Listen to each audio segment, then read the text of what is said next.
Hello students, projectile motion discuss कर रहे थे हम। प्रोजेक्टाइल मोशन में हमने देखा था कि जो प्रोजेक्टाइल जो भी आपका ऑब्जेक्ट है जो आपने फेंका है जिसको प्रोजेक्टाइल बोला जाता है वो पैराबोलिक पाथ क्यों ट्रेवल करता है। क्यों ट्रेवल करता है क्योंकि उसकी इक्वेशन ऑफ ट्रेजेक्टरी जो निकलती है वो हमने निकाली थी और वो क्या आई थी, parabolic a x plus b x square के फॉर्म में। नेक्स्ट हम देखते हैं कि वो मैक्सिमम कितनी वर्टिकल हाइट तक जाएगा। जब आप किसी बॉल को फेंकेंगे तो वो ग्राउंड से कुछ मैक्सिमम हाइट तक जाएगा क्योंकि पहले बढ़ेगा और फिर कम होगी हाइट उसकी। तो जो मैक्सिमम जहाँ तक पहुँचेगा वो हाइट कैलकुलेट करनी है। हमें ये कैलकुलेट करना है कि अगर आपने ग्राउंड किसी एक ए पॉइंट से फेंकी और बी पॉइंट तक गई है वो ग्राउंड पे, तो उन दोनों पॉइंट्स की डिस्टेंस क्या होगी। हमें ये देखना है कि उसको वहाँ से ए से बी जाने में टाइम कितना लगा। तो वर्टिकल हाइट से शुरू करते हैं। वर्टिकल हाइट मतलब क्या, देखो ये इस एच से रिप्रेजेंट कर रखा है मैंने। होगा क्या, जहाँ पर मैक्सिमम हाइट होती है, कल भी हमने डिस्कस किया था कि the final velocity will be what, final velocity या वेलोसिटी क्या हो जाएगी उस पॉइंट पे वाई डायरेक्शन में जीरो। क्योंकि देखो अब यहाँ से ऊपर तो नहीं जा सकती ना ये, जब मैक्सिमम हाइट पहुँच गई तो यहाँ से ऊपर जा सकती है क्या। अगर ऊपर नहीं जा रही मतलब ऊपर की डायरेक्शन में कोई स्पीड नहीं है उसकी, इसीलिए मैक्सिमम हाइट पे वी वाई कितना हो जाएगा, velocity in Y direction will be zero. X direction में तो कोई एक्सेलरेशन नहीं है तो वो तो U X cos theta continuously बनी रहेगी। तो देखो एच कहाँ आ रहा है, वाई डायरेक्शन में, हाइट कहाँ है आपकी ऊपर की तरफ है वाई डायरेक्शन में, इसलिए हम पूरा वर्टिकल हाइट का डेरिवेशन कहाँ से करेंगे, वाई डायरेक्शन में सॉल्व करके। सबसे पहले फर्स्ट इक्वेशन ऑफ मोशन लगा के हम ये कैलकुलेट कर लेते हैं कि इसको ओरिजिन से जहाँ से हमने फेंका वहाँ से जाकर तो उस मैक्सिमम हाइट का जो भी पॉइंट है उस पॉइंट तक कितना टाइम लगेगा। वो कैसे कैलकुलेट करेंगे, v is equals to u plus a t से वाई डायरेक्शन में है तो हर एक क्या ले लो y, v y equals to you Y into T plus a Y into T.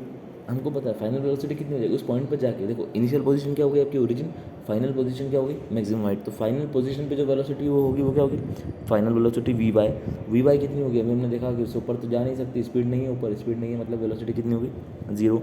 You Y हमको पता है U sine theta, initially Y direction में यू साइन थीटा थी। एक्सेलरेशन हमको पता है माइनस जी कंटिन्यूसली लग रहा है उसके ऊपर, और टाइम हमने माना था टी। तो यहाँ से टाइम जो मिलेगा हमको, कहाँ कौन सा टाइम है ये, सिर्फ जहाँ से फेंका है वहाँ से मैक्सिमम हाइट तक जाने का टाइम कितना होगा, यू साइन थीटा बाय जी। अब देखो इसके बाद क्या होगा, सेम मोशन रिपीट होगा, बस अभी ऊपर जा रही थी बॉडी और अब कहाँ होगी, नीचे की तरफ आएगी। तो अगर सेम ही मोशन रिपीट हो रहा है तो जितना टाइम नीचे से ऊपर जाने में लगा उतना टाइम ऊपर से वापस नीचे आने में भी लगेगा। इसलिए जो टाइम ऑफ फ्लाइट होता है आपका, टोटल टाइम कितना लगा वो कितना लगेगा, 2 टाइम्स ऑफ टाइम जो आपने निकाला। तो हमने अभी क्या निकाला है, नीचे से ऊपर जाने का टाइम। हमको कैलकुलेट क्या करना है, time of flight, total time कितना लगा। तो क्या होगा, नीचे से ऊपर जाने का प्लस ऊपर से नीचे आने का, दोनों सेम होंगे, तो इसलिए 2 times of t means 2 u sine theta by g. ये फॉर्मुलेज आपको याद रखने रहेंगे, एग्जाम में न्यूमेरिकल्स आ सकते हैं इसके बेसिस पर। चलो ये तो हमको निकालने क्या निकले थे, वर्टिकल हाइट, बीच में क्या निकल गया, टाइम ऑफ फ्लाइट। तो टाइम ऑफ फ्लाइट तो निकल गया। चलो वर्टिकल हाइट की तरफ बढ़े तो हाइट क्या, डिस्टेंस है या डिस्प्लेसमेंट है, वो क्या होगा, S is equals to U T plus half A T square निकाल लो। वहाँ पर हर चीज़ कहाँ पे लेनी है, वाई डायरेक्शन में। तो S Y equals to you Y into T plus half A Y into T square. Y direction में कितना डिस्प्लेसमेंट हुआ, एच हाइट का equals to U sine theta, U Y की वैल्यू, टाइम की value क्या थी, U sine theta by G अभी calculate करी, plus half as it is acceleration की वैल्यू कितनी, वाई डायरेक्शन में minus G into T square. T कितना था, you sine theta by G, तो टी का स्क्वायर कितना हो जाएगा, you square sine square theta by G square. अभी एक जी से एक जी कैंसिल हो जाएगा तो एच कितना बनेगा, u square sine square theta by g minus u square sine square theta by g का हाफ। तो एक में से हाफ जाएगा तो कितना बचेगा, हाफ बचेगा। तो हाइट कितनी होगी, मैक्सिमम हाइट या वर्टिकल हाइट कितनी होगी, you square sine square theta by 2g। ये आपको रिजल्ट याद रखना है कि you square sine square theta by 2g क्या होती है, उसकी मैक्सिमम हाइट। जब थीटा क्या हो, एंगल ऑफ प्रोजेक्शन, जी आपका acceleration due to gravity, U क्या है आपकी वेलोसिटी, इनिशियल वेलोसिटी। ठीक है, बात करते हैं नेक्स्ट हॉरिजॉन्टल रेंज की। हॉरिजॉन्टल रेंज क्या होता है कि मैक्सिमम ओरिजिन से कितना आगे, जहाँ से आपने फेंका वहाँ से कहाँ पे जाके गिरा वो डिस्टेंस।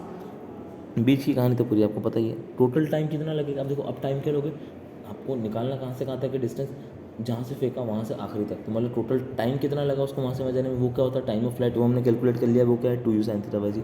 लगाना क्या है अब आपको यहाँ से, simple first equation of motion, second equation of motion लगाओ फिर से।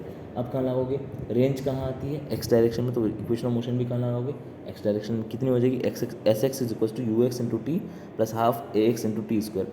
एक्सेलरेशन एक्स डायरेक्शन में कुछ था क्या, नहीं था, तो एक्सेलरेशन कितना हो जाएगा, एक्स जीरो, आपके पास एस एक्स कितना बचा, यू एक्स इंटू टी। बताओ एक्स डायरेक्शन में डिस्प्लेसमेंट क्या मान रहे हैं, क्या लिया है हमने, horizontal range R. Initial velocity कितनी थी एक्स में, यू कॉस थीटा। टाइम कितना लगा total, 2 u sine theta by g. Solve किया तो आपको मिला क्या, u into u square by g अलग ले लिया, 2 साइन थीटा कॉस थीटा को एक साथ रखा। साइन 2 थीटा की एक आइडेंटिटी होती है, sine 2 theta will be equal to 2 sine theta into cos theta. तो इस 2 sine theta into cos theta को मैंने क्या रख दिया, साइन 2 थीटा। तो यहाँ से आर क्या मिल गया आपको, हॉरिजॉन्टल रेंज वो कितनी मिल जाएगी, u square sine 2 theta by g. ठीक है, ये हमने सारे डेरिवेशन देख लिया, आपको फॉर्मूला भी याद रखना है। दो इसके नोट के पॉइंट है, ये स्पेशल केसेस से बता देता हूँ कि हॉरिजॉन्टल रेंज आर जो होगी वो दो एंगल्स के लिए सेम होती है, एक तो होती है अल्फा के लिए, एक होती है 90 माइनस अल्फा के लिए। मीन्स अल्फा और बीटा अगर दो एंगल आपने लिए तो उन दोनों का सम क्या होना चाहिए, 90 डिग्री। इसका प्रूफ भी देख लेते हैं। मान लो पहले एंगल क्या था, अल्फा, तो रेंज 1 R1 क्या लिख दी मैंने, u square sine 2 alpha by g. जब बीटा हो गया तो कितनी हो जाएगी, u square sine 2 beta by g. और अभी मैंने क्या बोला कि कब सेम होगी रेंज, जब अल्फा प्लस बीटा क्या होगा, 90। मीन्स बीटा क्या होना पड़ेगा, 90 माइनस अल्फा। पुट किया, सॉल्व किया, साइन 180 माइनस थीटा को साइन थीटा लिखते हैं, इसलिए R2 की वैल्यू भी क्या आ गई, u square sine 2 alpha by g. मतलब कि दोनों रेंज सेम आ गई। ये उसका प्रूफ हो गया कि दोनों रेंज कब सेम आएगी, जब अल्फा और बीटा दोनों एंगल जो आपने फेंका है जिस एंगल्स पे, वो एंगल्स का सम कितना होना चाहिए, 90 डिग्री। नेक्स्ट बात करते हैं, एक और आपके पास पॉइंट है कि horizontal range R is maximum at theta equals to 45 degree. Means जब आप उस एंगल, जब आप किसी भी ऑब्जेक्ट को थ्रो कर रहे हो और आप चाहते हो कि वो सबसे दूर जाए, तो वो कब जाएगा, जब आपका और ग्राउंड के बीच में एंगल कितना होगा, 45 डिग्रीज का। तो आर कितना हो जाएगा, you square sine 2 theta by g. यहाँ पर जब थीटा 45 रखोगे तो यू साइन थीटा की मैक्सिमम वैल्यू आ जाएगी 1 साइन 91। तो यहाँ से आर मैक्सिमम रेंज कितनी मिल गई, यू स्क्वायर बाई जी।